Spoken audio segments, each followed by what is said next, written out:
Vamos ler Êxodo capítulo 1. A gente está na nossa terceira pregação, a nossa série de mensagens baseada no livro de Êxodo. O nome da pregação de hoje é Família ou a Importância da Família. Então vamos ler Êxodo capítulo 1, verso 1. Estes são os nomes dos israelitas que entraram no Egito com Jacó, cada um com sua família. Rúben, Simeão, Levi, Judá, Isacar, Zebulon, Benjamim, Dan, Naftali, Gad, Aser, todos os descendentes de Jacó eram 70. José, porém, estava no Egito. O livro de Êxodo, como eu falei para vocês nas outras pregações, ele é o livro que escancara a nação de Israel, como a nação de Israel nasce, como a nação de Israel se desenvolve. É a história da formação de Israel. E toda essa história, ela surge a partir dessa família numerosa e se desenvolve através de muitas e muitas famílias. Você já deve ter ouvido falar que a família é a base da sociedade. Eu sei que é chover no molhado, mas é exatamente isso que este texto está mostrando. Que essa nação surge a partir desses indivíduos, a partir dessas famílias. Então hoje, eu quero, em primeiro lugar, falar sobre a importância das famílias. A importância da família para o indivíduo. A família, ela é um fim em si mesmo. Por exemplo, você, quando tem um filho, você não tem um filho para ter outra coisa. Você tem um filho para ter o filho. Quando você se casa, você não tem uma esposa para ter outra coisa. Você tem a esposa para ter a esposa. Então, a família é algo completo em si mesmo. A família não é a preparação para algo maior. A família é essa coisa maior. E a importância da família para o indivíduo, a importância para a família também para a sociedade e para a igreja. Por trás de muitos delinquentes, muitas vezes a gente encontra uma família desestruturada ou família nenhuma. Muitas vezes por trás de um garoto problemático, uma menina problemática, há um pai ausente, uma mãe ausente. Por trás de um garoto que abandona a fé, é muito comum a gente encontrar uma família fraca. Uma família que não educou seus filhos de maneira correta. Como a Escritura diz, ensina o seu filho, ensina a criança no caminho que deve andar, e ainda quando essa criança for velha, ela não vai se desviar do caminho. Mas o que nós vemos hoje? Muitos, mas muitos cristãos, que até parecem piedosos e cristãos verdadeiros, que quando os seus filhos atingem a maioridade, quando os seus filhos se tornam adultos, eles abandonam a fé. Ou a Bíblia está errada, ou talvez essas pessoas não criaram seus filhos de verdade no caminho do Senhor. De maneira alguma eu estou culpando os pais por todas as mazelas das pessoas. Mas é fato, uma família estruturada, uma família com um pai fiel ao Senhor, uma mãe fiel ao Senhor, ela é um lar muito melhor, com muito mais chances de que essa criança se desenvolva e se torne uma pessoa muito mais produtiva, feliz, alegre e completa. Em segundo lugar, eu quero falar hoje que essa ideia coletivista ajuda a destruir a família. Que ideia coletivista? Essa ideia que surge do socialismo, onde vê a sociedade como a nossa família. E vê sempre no Estado a solução para todos os nossos problemas. Eu quero tentar mostrar que isso é em grande parte responsável pela destruição das famílias. Em terceiro lugar, tentar mostrar que somente a graça de Deus, somente ela, somente o Evangelho, somente a misericórdia do Senhor pode manter uma família unida, como manteve esta enorme família, e restaurar famílias destruídas. Eu quero começar então dizendo, em primeiro lugar, que nações são formadas por famílias. Os regimes totalitários, eles sempre viram como fundamental para o progresso de suas ideologias a destruição da família. Primeiro, porque esses regimes, a maioria socialistas, acreditavam que se acabassem com a propriedade privada, eles acabariam com a família, se acabassem com a família, eles acabariam com a propriedade privada. Em segundo lugar, eles acreditavam que era fundamental destruir as famílias, porque esses regimes querem ter um pensamento único em todo o país. Como ter um pensamento único em todo o país se tem um pai no interior de sua casa ensinando coisas diferentes daquelas que o Estado quer que o menino creia, receba e pratique? Era fundamental aniquilar as famílias para que o Estado, então, passasse a ser o educador, não mais o pai e a mãe.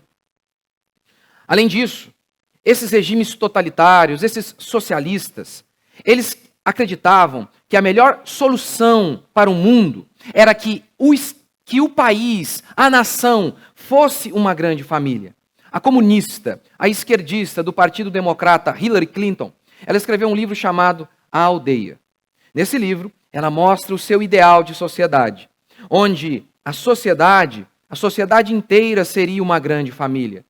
Isso também procede de Platão. Platão acreditava o seguinte: olha, a sociedade será mais harmoniosa se não existir famílias. A sociedade será mais misericordiosa, afetuosa, se não existir famílias. Haverá menos brigas se não existir famílias. Qual era a tese dele? Quando você tivesse um filho, o seu filho não seria criado por você ou por sua família, mas pela sociedade. E aí então Platão dizia: assim você verá o rosto de seus parentes em toda a sociedade.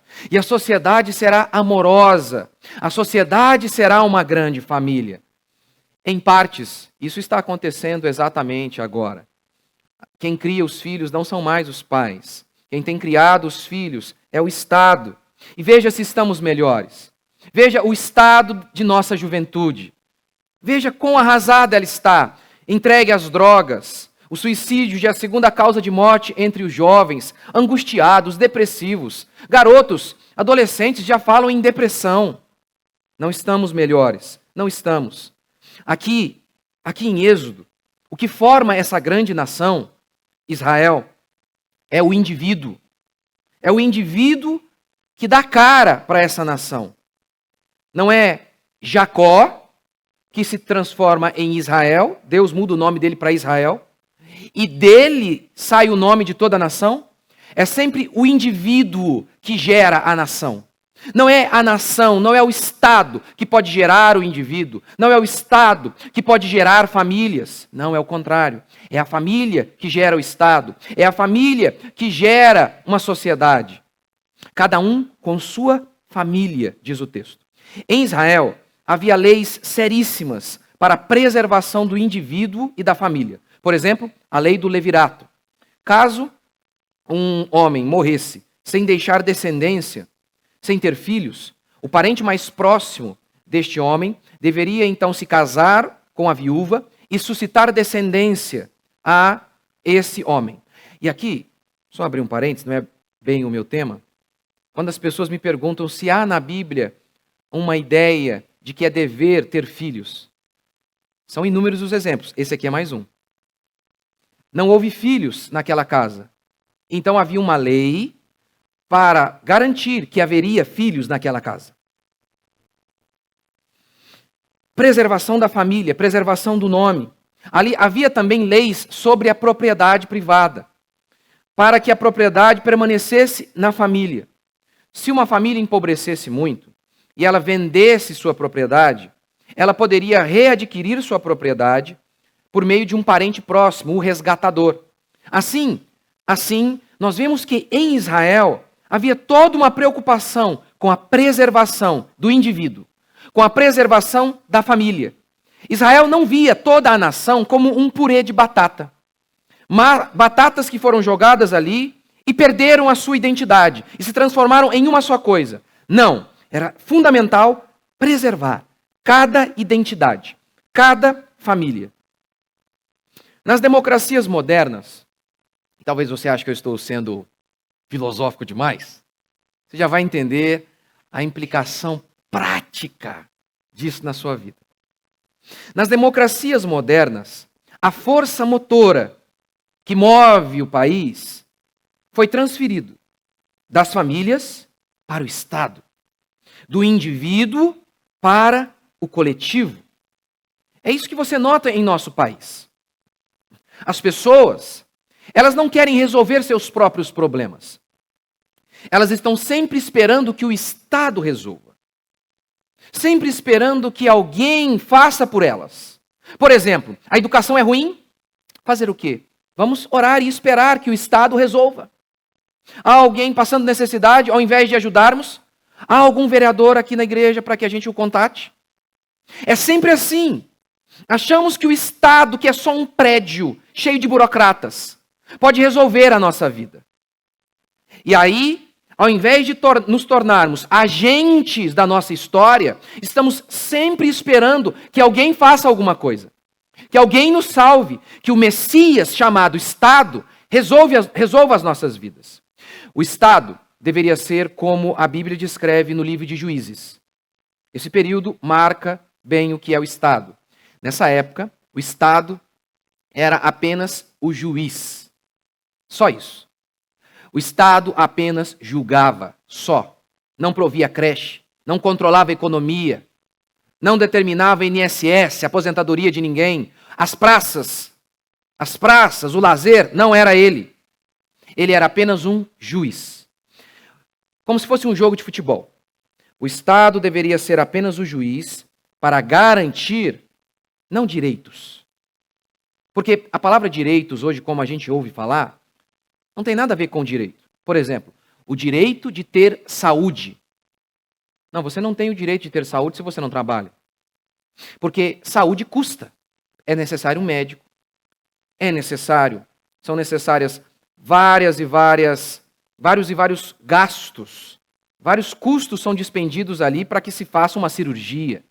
Quando você diz que você tem o direito de ter saúde sem trabalhar, o que você está dizendo, na realidade, é que você tem o direito de que outra pessoa seja escravizada e se retire o dinheiro dessa outra pessoa para que você, então, possa ter o direito de ter saúde.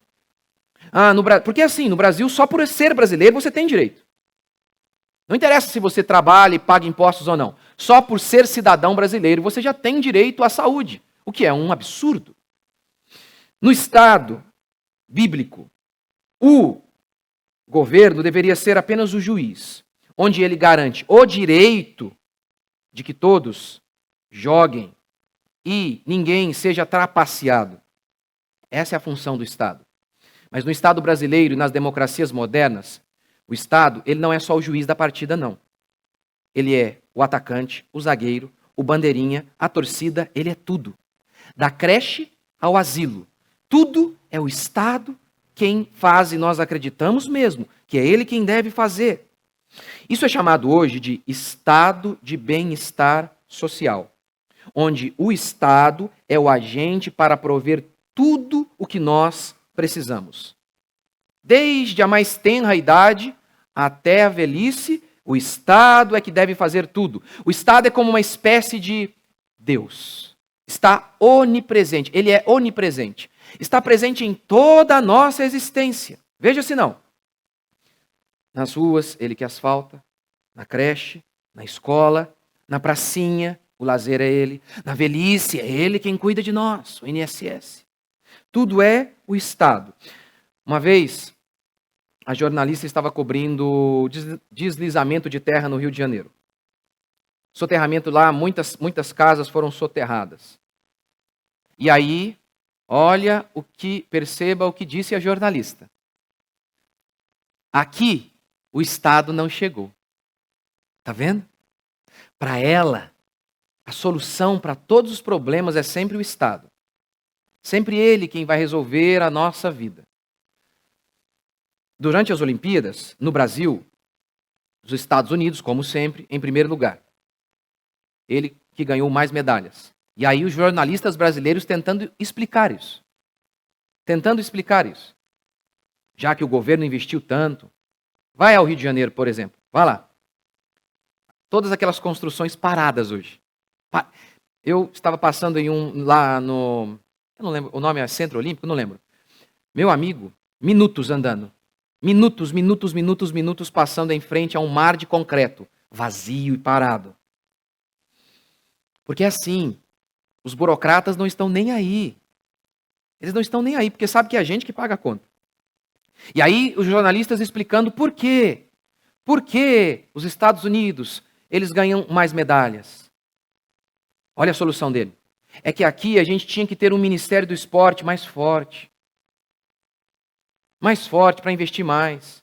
É engraçado ele fazer a comparação com os Estados Unidos. Porque ele deveria seguir, então, o remédio que os Estados Unidos usam. Nos Estados Unidos nem há Ministério dos Esportes. Nem há. E é justamente por isso que eles são o que são. São os indivíduos que movem aquela nação. Eles não estão sentados esperando que o Estado faça alguma coisa. Ok. Como isso destrói a sua família? Como isso, esse pensamento de que o Estado é uma espécie de Deus, destrói a sua casa? Primeiro, porque você acredita que a educação dos seus filhos deve ser provida pelo Estado. Desde criancinha você aprendeu isso. E você não se importa que muitas vezes homens malignos e ateus estão ensinando e educando seus filhos. Porque a escola, qual é o lema da escola moderna? O nosso objetivo não é apenas ensinar matemática ou gramática, mas formar cidadãos. O que eles querem dizer com a frase formar cidadãos? Nós não vamos ensinar apenas matemática. Nós vamos moldar o caráter dessas crianças. É isso que nós vamos fazer. E aí entra um grande problema. Formar cidadão. Que tipo de cidadão esse governo, ou melhor, nosso governo hoje não é comunista. O presidente não é, mas grande parte do nosso país continua sendo comunista. A Constituição é comunista. As faculdades estão repletas de reitores comunistas, de professores comunistas. Nosso país é comunista ainda. Que tipo de cidadão essa escola moderna quer formar? O cidadão comunista, materialista, viciado em sexo. Como nós estamos vendo que é exatamente este tipo de cidadão que tem estado, que tem sido gerado a cada dia. E nós estamos em paz, tranquilos, porque cabe ao Estado mesmo. Como o Estado tem ajudado a destruir famílias numerosas? Porque hoje não há mais famílias numerosas. Porque antigamente, o indivíduo sabia que ele ia ficar velho. Hoje nós parece que nos esquecemos disso. Que um dia, como diz a Eclesiastes, a visão vai ficar fraca. Eu estava ontem na casa de um senhor que fez 82 anos ontem. Ele pegou o netinho dele, eu estava descendo com ele no elevador e a filha dele falou, não, deixe eu ir com meu pai. E por quê? Daqui a pouquinho ele vai cansar, ele não vai conseguir carregar o netinho. Não deu 2 minutos. A gente se esquece que a gente vai ficar fraco. A gente se esquece disso. Os antigos sabiam. E sabiam que era questão de sobrevivência ter muitos filhos, que cuidariam deles na velhice. Mas hoje nós temos a ilusão de que não precisamos disso, porque o Estado provê asilo e aposentadoria.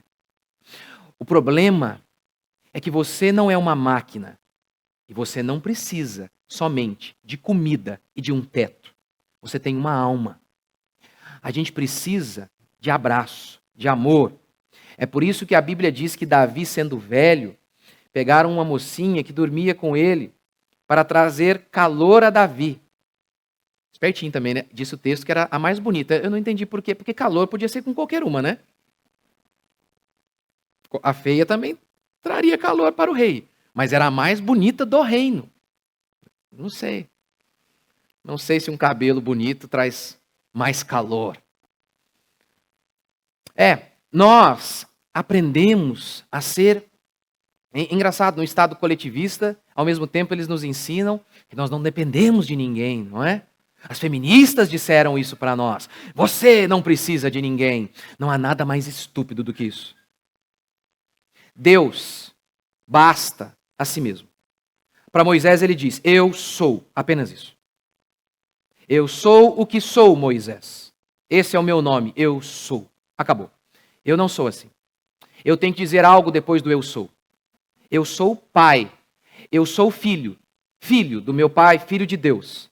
Eu sou pastor. Ou seja, a minha existência não basta a ela.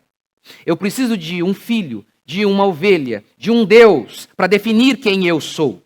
Eu sozinho não me basto. Eu preciso de pessoas para que eu exista. Eu não existo sozinho. Eu não sou autossuficiente. A coisa mais estúpida que a nossa geração tem dito é isso. Eu me basto. Não, você não se basta. Por que será que nossa geração sofre tanto com angústia, com infelicidade? Apesar de ser a geração mais rica de toda a história humana.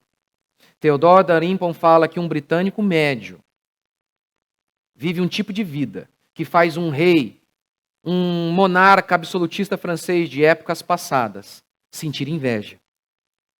Celular, TV, entretenimento a um clique, carro, ônibus pode ser ruim, mas é melhor que cavalo.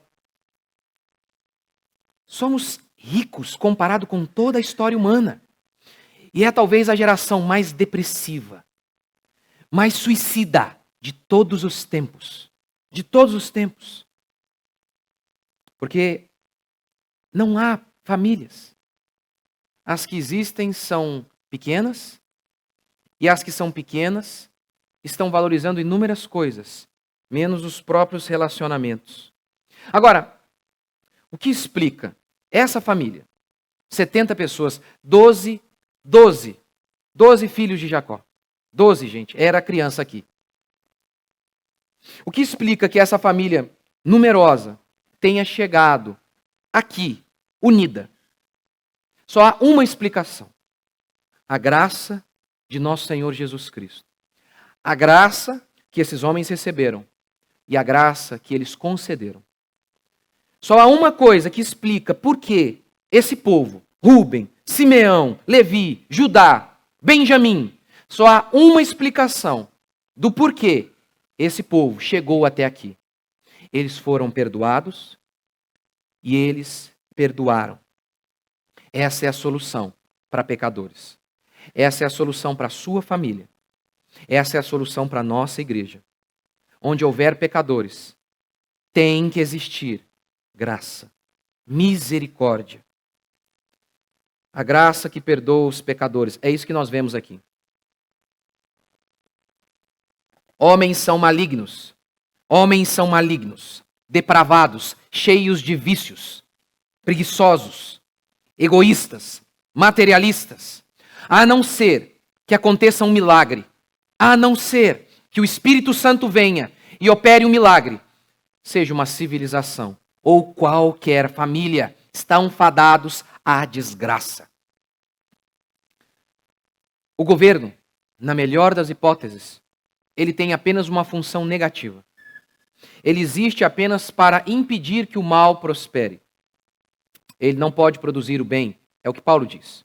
Em Romanos 13 ele fala que o governo existe e vem com uma espada para punir o mal. Essa é a função do governo.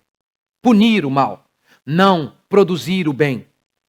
Governos podem prender bandidos. Governos não podem produzir virtude. Ao olhar para esses homens, para essa nação que está nascendo aqui, a gente só chega a uma conclusão: foi um milagre. Pois, quem é Rúben? Quem é Judá? Quem é Jacó? Quem são essas pessoas que deram identidade a essa nação? Aí você vai entender por que só a graça de Deus, a misericórdia de Deus, para explicar uma igreja forte, uma família forte, um país forte. Vamos falar de Jacó. Primeiro, o nome dele. Quando Jacó estava nascendo, lá em Israel, o primogênito, ele tinha direitos dobrados, porção dobrada da terra e uma série de benefícios, por ser o filho mais velho. Diz o texto que Esaú e Jacó estavam nascendo ali. E Jacó, o bebezinho Jacó, ele, enquanto Esaú nascia em primeiro, ele tentou segurar o calcanhar de seu irmão. Do tipo, opa, deixe que eu nasça primeiro. E aí, o nome dele se tornou Jacó, que significa isso, aquele que segura o calcanhar, ou suplantador, aquele que suplanta, que supera outro.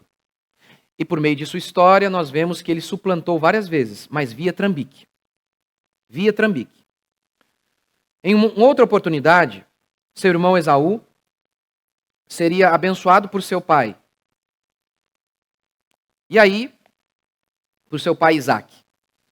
O que a mãe de Jacó, que era a mãe de Esaú, fez? Olha que família legal. Filho, seu pai vai abençoar seu irmão, mas você sabe que eu gosto mais de você? Olha que família linda, gente. E nós vamos enganar o seu irmão. Quando o seu pai for abençoar o seu irmão, você entra. Mas mãe, meu irmão é peludo, a gente é diferente. Mamãe vai dar um jeito aqui.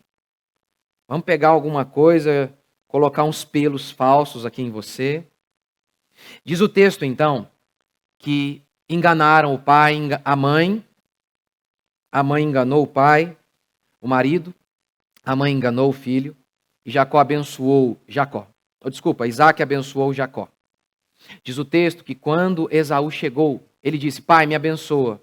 Meu filho, eu pensei que eu havia abençoado você. Não sobrou mais bênção para você. E o texto bíblico diz assim, que Esaú bradou com profundo amargor. E a partir dali falou em matar seu irmão. Olha que família bonita. A família de Jacó. Jacó, por conta disso, fugiu. Foi para a casa de Labão, seu tio. Lá, ele queria se casar com Raquel. E ele, então, começou a trabalhar, 7 anos trabalhando por Raquel. Foi se casar com Raquel. No dia de seu casamento, o pai de Raquel, Labão, embebedou Jacó. E Jacó dormiu com Lia, que era irmã de Raquel. Quando acordou, ele olhou e falou, não, deu ruim, né? E o texto diz que Lia não era assim, sabe? Muito bonita, não. E aí o pai explicou, aqui não se faz assim. Não se pode casar com a mais nova primeiro. Você tem que casar com a mais velha. E como você já consumou o ato, agora você é obrigado a manter. E ele teve que fazer isso. Se casou com a mais velha, e aí então ele recebeu também Raquel, mas ele teve que trabalhar mais 7 anos. Diz o texto bíblico que por Lia ser desprezada por Jacó, Deus o fez fecunda. E ela começou a ter filhos. Que filhos? Esses aqui que eu acabei de citar. Rúben, Simeão, Levi, Judá, Zebulon e Isacar. Raquel era estéril, diz o texto. Estéril. E ela queria muito ter um filho. Por amor, como eu falei semana retrasada, por amor a Deus, como um desejo missionário de ter filhos para a glória de Deus. Não, porque ela não aguentava mais ver a Lia que parecia um coelho.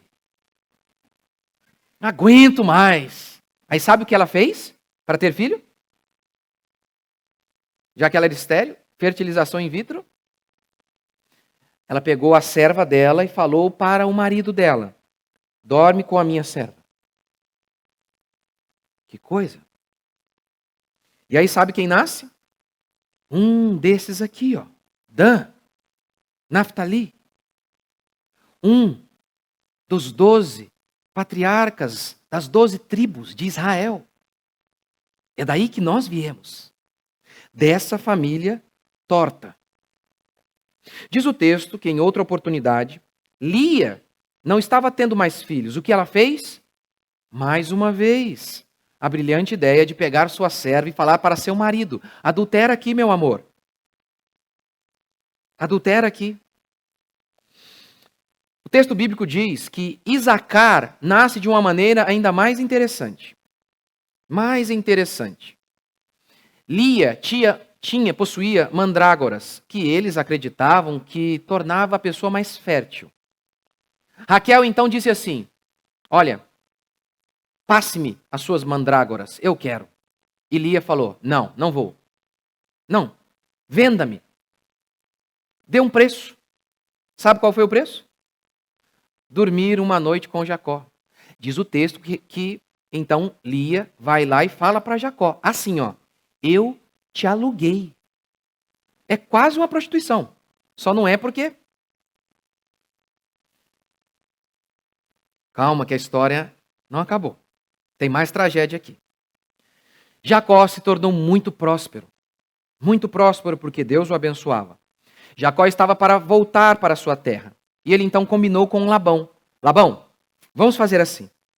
Todos os filhotes, todas as crias que derem salpicadas ou malhadas ou listradinhas serão minhas. Serão minhas. as outras, as lisas, serão suas. Sabe então o que Jacó fez? Pegou uma varinha listrada, colocou em frente de onde as cabrinhas bebiam água, porque ele acreditava que assim, fazendo uma macumba, uma simpatia, nasceriam mais cabras salpicadas ou listradas. E sabe o pior? Nasceram listradas. É claro que não foi por conta da macumba que ele fez, da simpatia. Isso aqui é simpatia, gente. É simpatia que ele está fazendo. Não foi por causa disso, foi apesar disso. Na fuga, sabe o que Raquel, a esposa de Jacó, fez? Roubou os ídolos de seu pai. Olha o povo crente aqui, gente.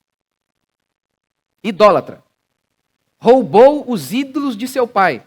Roubo seguido de morte é latrocínio. Roubo seguido de idolatria é o quê, né? Nem sei. Lembra daquele texto de Romanos, que fala sobre predestinação, que Deus escolheu Jacó e se aborreceu de Esaú? Depois de tudo isso aqui, é sério que você acredita que Jacó foi escolhido por algum mérito? Eu escolhi Jacó antes mesmo de nascer, para que o propósito da eleição não tenha a ver com obras. Não tinha mesmo. Vejam as obras de Jacó. Totalmente tortas. Totalmente tortas. Jacó tem 12 filhos. Um de seus filhos se chama José. José. Sabe o que Jacó fazia?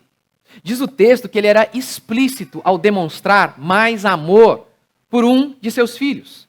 Ele deu uma túnica, um tipo de roupa, com mangas compridas, que ninguém possuía. Era como se você tivesse ali 12 filhos, só um filho tem iPhone. Só um. O resto, todo mundo no Xing Ling. Só um filho tem uma roupinha colorida e bonitinha, todos os outros cinza. Gente, é claro que deu ruim, né? Não tinha como dar certo isso. Tanto é que seus irmãos, com tanta inveja, queriam matar José e tentaram matar. Mas um dos irmãos falou, não, de que adianta matar? Judá disse isso. Isso não vai ter nenhum proveito, não vamos ganhar nada com isso. Vamos vender, melhor. Esse era o irmão mais gente boa. Que família bonita, hein? Simeão, Levi, Judá. Judá. Jesus é o leão da tribo de Judá. Sabe quem foi Judá? Judá teve 2 filhos, que se casaram com Tamar. Mas eles morreram e não tiveram filhos. Judá tinha outro menino, Selá. E Judá disse para sua nora, quando meu filho crescer, ele será dado a você. O menino cresceu e Judá não deu o menino para Tamar. Sabe o que Tamar fez? Ficou na esquina, se fantasiou de prostituta e dormiu com o seu sogro. O seu sogro pensou que ela era uma prostituta, se deitou com ela. Sabe quem eles tiveram? Livro da genealogia de Jesus. Filho de Davi, filho de Abraão. Abraão gerou a Isaque. Isaque a Jacó. Jacó a Judá e a seus irmãos. Judá gerou de Tamar, que ele pensou que era uma prostituta, a Pérez e a Zera, que geraram Jesus. É daí que nós viemos. Essa é a nossa história. Você acha que é um pouco diferente da minha e da sua? De onde você veio? Você que está me ouvindo aqui agora. Talvez de um lar onde o pecado reinava, totalmente desestruturado. A perversão sexual era a música tocada em sua casa. A desgraça, a miséria, o pecado.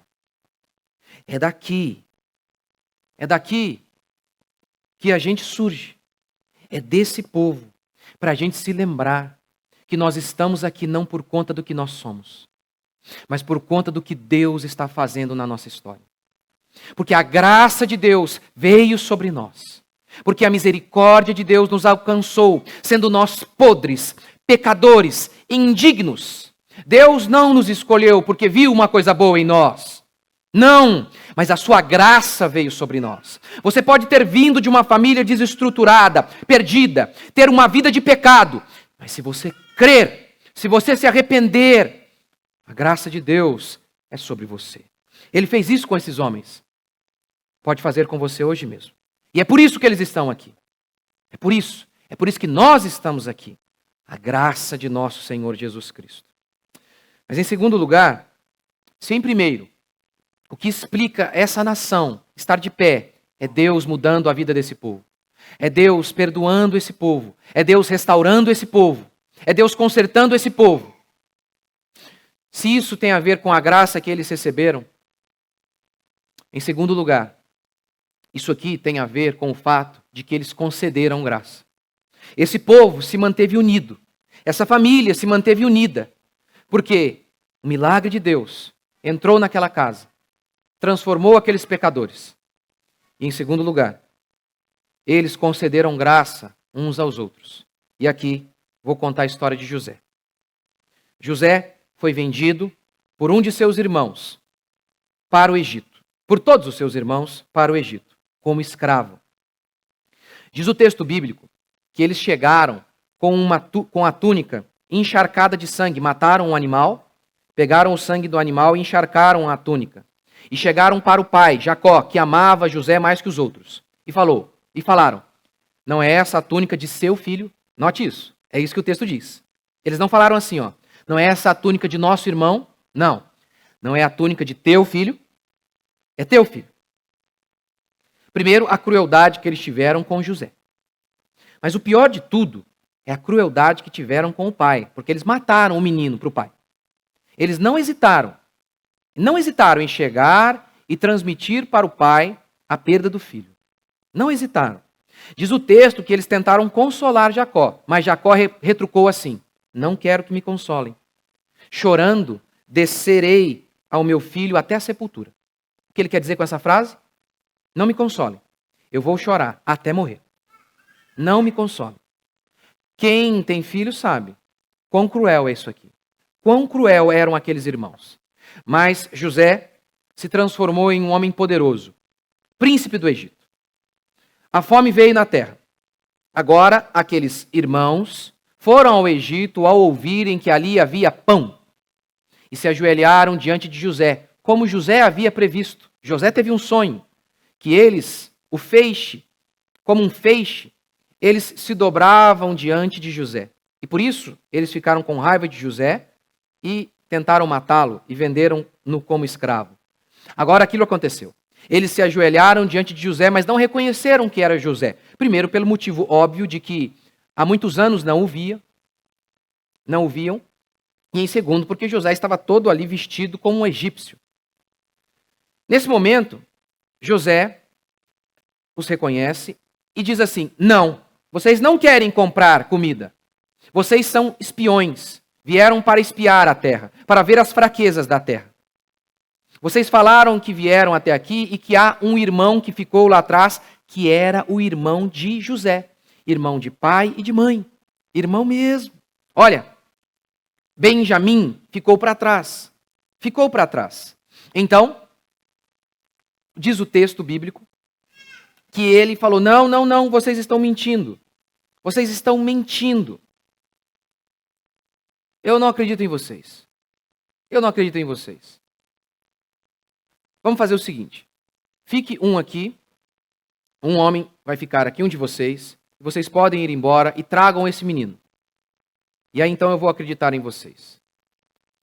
Diz o texto que nesse momento eles começaram a conversar entre si em hebraico. Mas José sabia. Eles não sabiam que José sabia.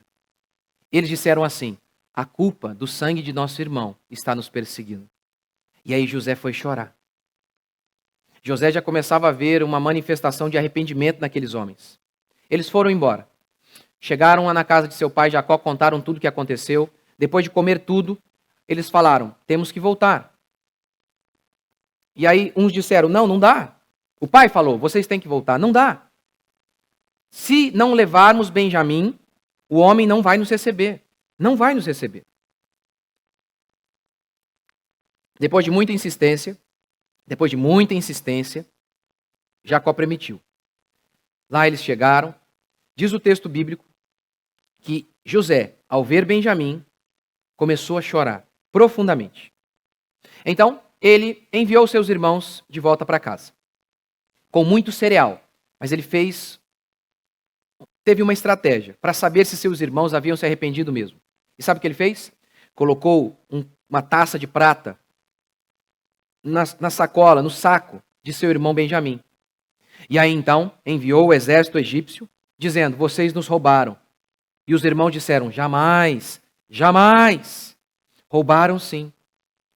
E aí eles disseram: se algum de nós o roubou, que ele seja preso, morto. E aí então descobriram na sacola, no saco de Benjamim. Quando eles voltaram diante de José, começaram a se defender, se humilhar. E sabe o que eles disseram? O Senhor encontrou nossa iniquidade. Mais uma vez. Está vendo? Nós pecamos, nós fizemos o que era mal com o nosso irmão. E agora estamos colhendo. Aí José diz assim: esse menino vai ser preso, esse menino vai ser morto, ele vai ser punido. E aí sabe o que eles fizeram? Sabe o Judá, aquele mesmo que havia dito: matar não adianta, não tem muito proveito. Vamos vender. Ele disse assim: não, eu vou ficar aqui. Não quero que meu pai sofra de novo. Eu vou ficar no lugar do menino. Por favor. E aí é nesse momento que o texto bíblico diz: Jacó percebe seus irmãos arrependidos, mudados. E Jacó chora a ponto de todo o Egito ouvir. E ele diz assim: eu sou José. Vive ainda meu pai? Os irmãos ficaram mudos. E ele disse: não temais. Deus vos enviou para cá. E aí, sabe o que o José faz? Ele começa a beijar não apenas o seu irmão Benjamim, ele beija todos os seus irmãos, diz o texto. Sai beijando um por um. Um por um. O Estado, ele não pode ser misericordioso. O Estado tem que ser justo. O que seria de um país se um juiz decidisse ser misericordioso com os bandidos, com os pecadores? Shylock, no livro O Mercador de Veneza, é um personagem que ele diz justamente isso.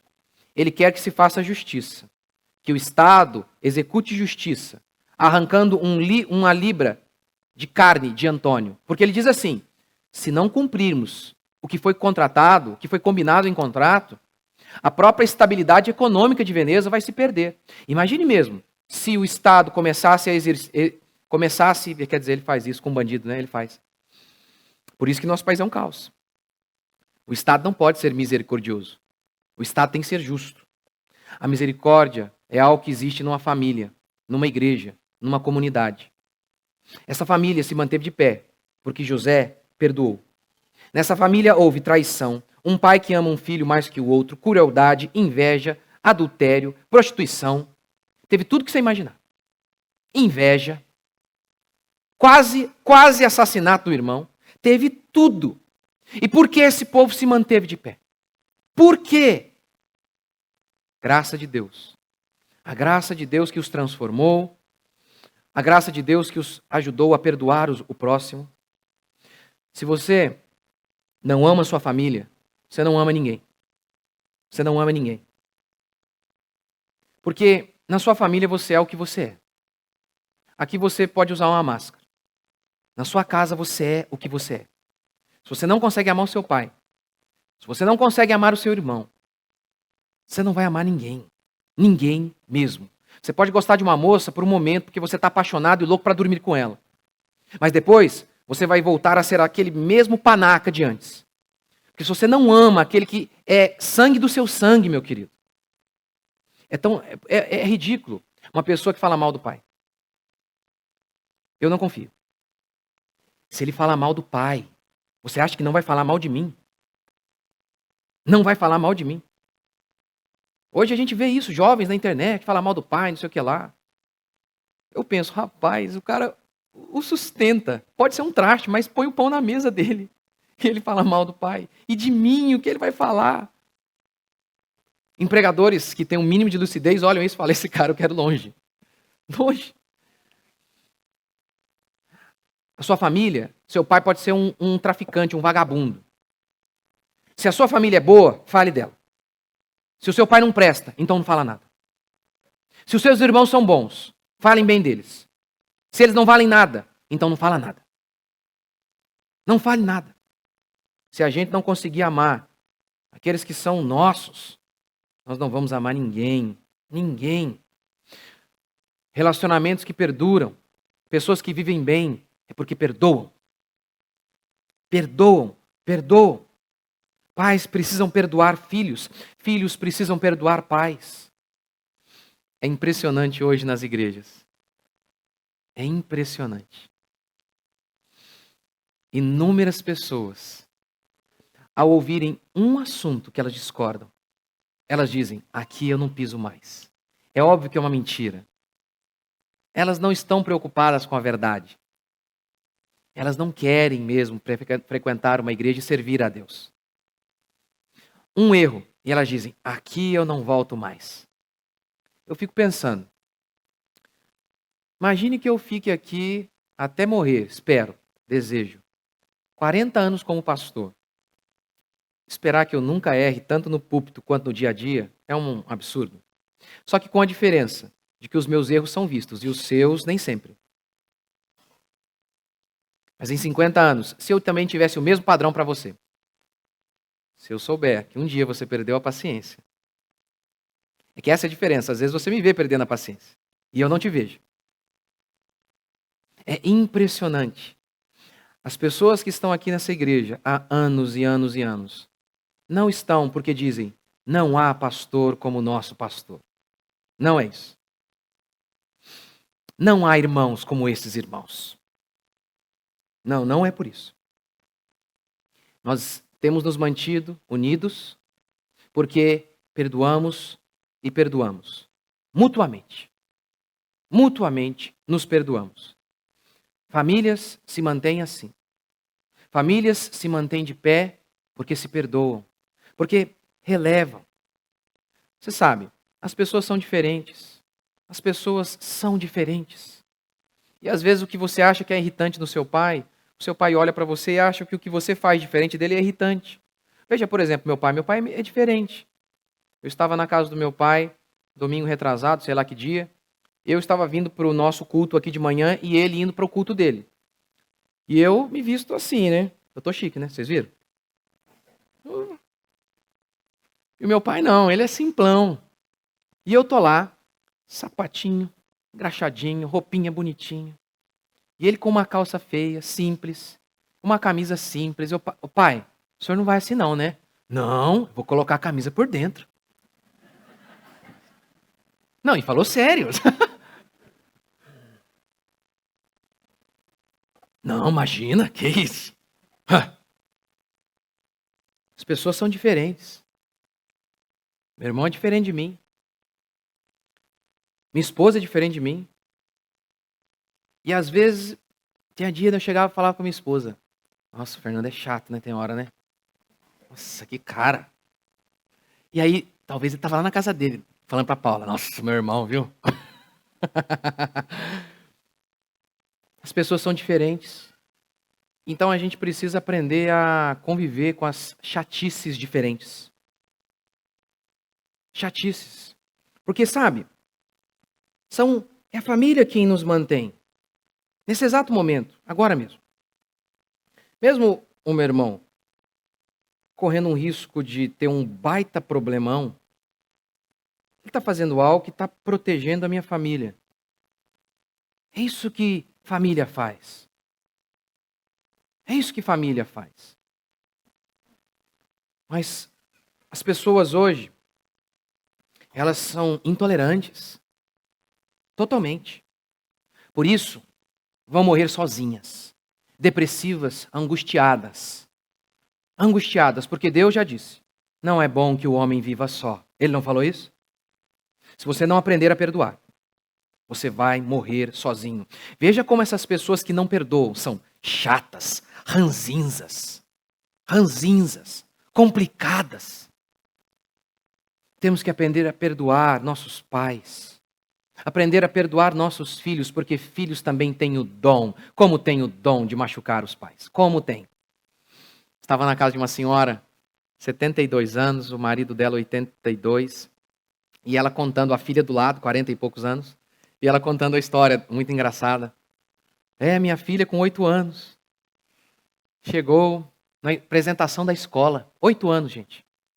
Eu não gosto da minha mãe, não. Eu também não gosto dos meus irmãos. Eu preferiria morar em outra casa, Porque na minha casa ninguém gosta de mim.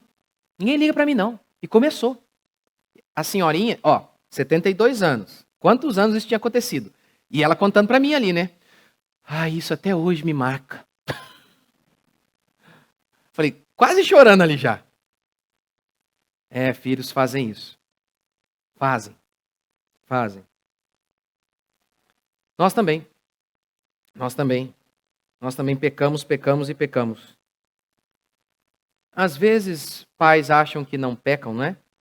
Semana retrasada mesmo, eu olhei para o meu filho, eu fiz algo errado com ele, e eu pedi perdão dessa maneira. Eu errei porque eu sou mau. Fui egoísta, maligno e depravado. Eu não comecei assim. Sabe, filho, o pai errou mas o pai tem boas intenções. Sabe? Não, eu comecei assim. Errei porque muitas vezes eu sou depravado e maligno. Se a graça de Deus não vier sobre mim todos os dias, é isso mesmo. É isso que eu sou. Maldoso. Cruel. Eu preciso que a graça de Deus venha sobre mim todos os dias. Perdoe-me. Mas pode ficar sossegado que ele também não fica atrás, não. Todos eles. E a gente perdoa. E é por isso que a gente está de pé. Uma igreja forte, uma família forte. Não é porque as pessoas são perfeitas. Não é porque há ausência de erros. É porque há perdão. Perdão constante. Lá em casa não pode dormir com raivinha. Não pode. Porque a Bíblia diz isso. Não deixe-se pôr o sol sobre a vossa ira. Ou seja, você tem até às 6 da tarde para ficar irado. É normal ficar um pouco chateado. Mas você não pode ficar uma semana sem falar com seu pai. Você não pode fazer isso. Logo quando eu casei, minha esposa deu de... Eu lembro, tinha casado, tivemos um fight lá. E aí a gente foi dormir, ela estava indo para a sala. O que é isso aqui? Falei, não. Vamos dormir aqui, abraçadinho ainda. Não tem esse negócio de ficar com raiva. Nunca falamos, nem de brincadeira. Não tá bom para você? Então, vai embora. Não acreditamos em divórcio. Não falamos, nem de brincadeira. Vamos ficar juntos até o final. Velho, sem dente, sem cabelo. É assim. É isso. E é por isso também que a nossa igreja tem se mantido. Graça de Deus. A misericórdia que nos capacita a perdoar mutuamente. Você precisa aprender a perdoar seu pai, sua mãe e seguir em frente. Siga o seu caminho. Apenas fique feliz por tudo que seus pais fizeram. Ele não fez nada. Fez sim, te colocou no mundo. Ou você se arrepende de existir? Se arrepende? Não, você não se arrepende. Se você se arrependesse, você tinha se matado. Você não tirou o cabo de sua vida, então você gosta de viver. Então, uma coisa você tem.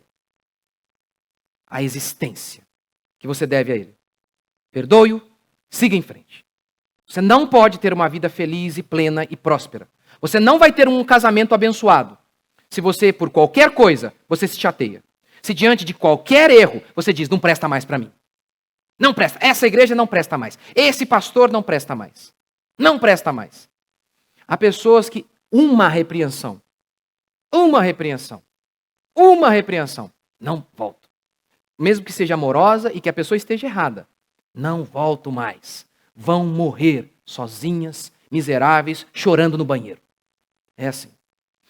Mas se você aprender que você é pecador, e quanto mais você ouvir a pregação, mais você terá noção disso. Quanto mais você se desenvolver como homem, e o dia que você tiver filhos, aí então você vai saber o quanto você pecou contra seus pais. Sim, você pode ouvir minhas pregações, mas o dia que você tiver filhos, aí então você vai saber o que os seus pais fizeram por você. Aí você vai entender quão pecador você é. Aí você vai ter mais facilidade para perdoar também.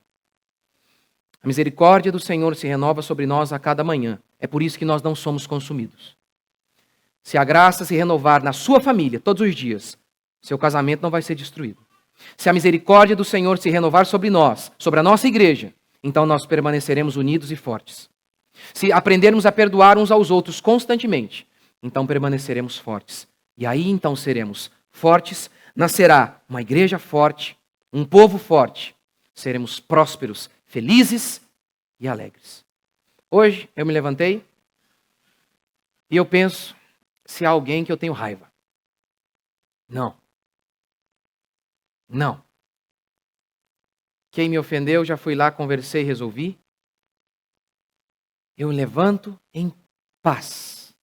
Em paz. Eu não lembro. Ah, mas o que seu pai fez, não sei o que lá, alguém te chateou lá. Eu me lembro de ter esquecido dessas coisas aí. Eu me lembro de propositalmente ter uma amnésia em relação a essas coisas. Eu me lembro. Em relação aos irmãos também. Porque assim como eu já errei várias vezes com vocês, várias vezes vocês também já erraram comigo e me ofenderam profundamente. O que eu fiz, perdoei, vim aqui reclamar. Porque tem irmão aqui, gente, sabe? Já viu, pastor, assim? Oh, que feio, né?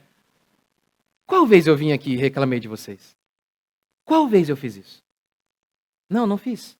Assim como vocês têm sido graciosos comigo, eu também tenho tentado ser. E é por isso que nós estamos de pé. É por isso que nós estamos de pé.